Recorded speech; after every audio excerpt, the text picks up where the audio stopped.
Hey guys, I'm SPIKE-A-SAURUS, and today we're going to make an awesome astronaut build.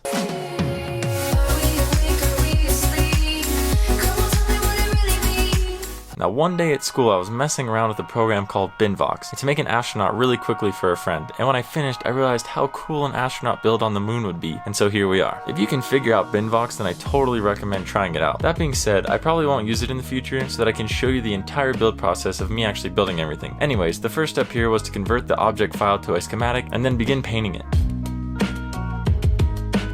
After I smoothed out his body and got just a few basic colors on him, I started working in a moon landscape. I achieved this look with a pretty standard use of cylinders, but then right at the end I add a few large craters and many small craters just like the moon, and then smooth it out and convert it back to wool and concrete powder blocks for the texture.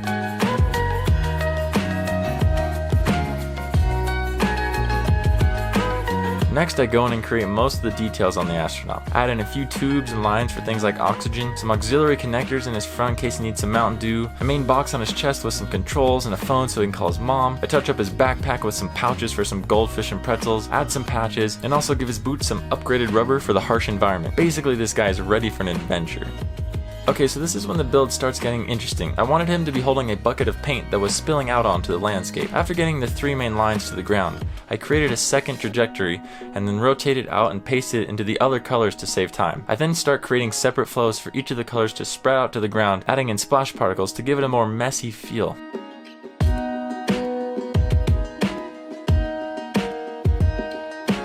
I want the paint to end up in separate pools, so I bring each color into its final resting place by following the craters in the ground. For the size of this build, a full-on rainbow of colors would have been a little much, so I just went with three colors: red, yellow, and cyan. These will be a theme and the accents throughout the various objects in this build.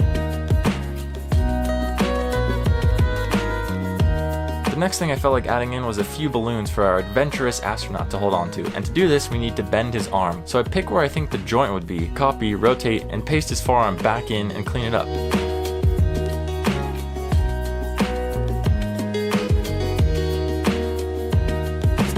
For the balloons, I started with a simple sphere and stretched it out a bit. Really pretty simple. And then I add two more balloons and give him some cobblestone wall for the string, so he can firmly grasp it. Though something tells me they would sink, not float, if this was physically accurate, but let's not worry about that.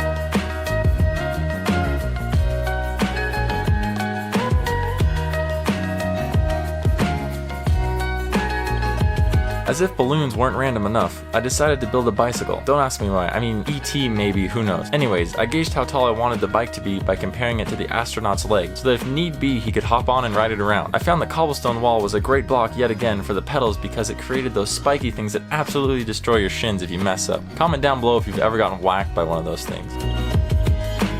Alright, so now I'm just going to rotate it around and set it gingerly on the ground. Now I think this dude is going to need a boombox so he can listen to the Interstellar theme while he's riding his bike on the moon. I once again found that cobblestone walls worked really well for the mesh that protects the speaker cones. Also making sure to put in a cassette tape reader, some controls and buttons, and a radio slider so that he can get all his favorite channels. I wonder what stations he'll be listening to. P.S. I don't think you'll be able to hear the boombox at all because science.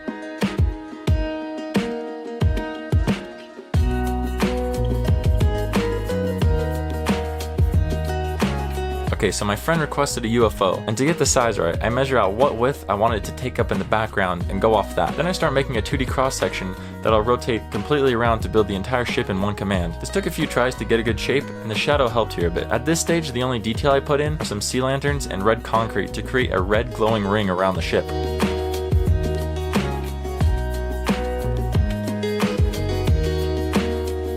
Just building in a few lights here, once again adding in those cyan and yellow colors for the lights as well as a few strips inside the cockpit.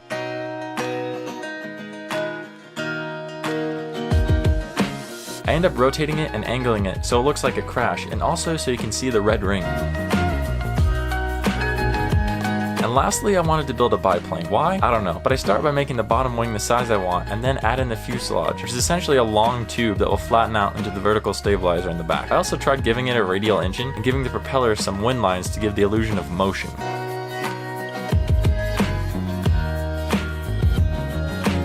After playing with the orientation, I finally decided on a good position for the three planes to be flying just overhead.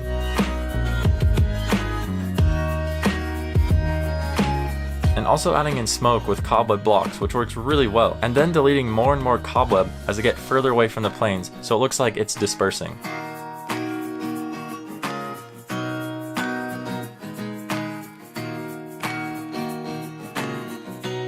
And that's a wrap.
Hey, thanks for sticking around to the end of the video. I hope you enjoyed the randomness of this build, and if you're feeling it, maybe give it a like, and if you're really into it, maybe subscribe and see what I'm going to build next. I'm SPIKE-A-SAURUS, and I'll see you next time.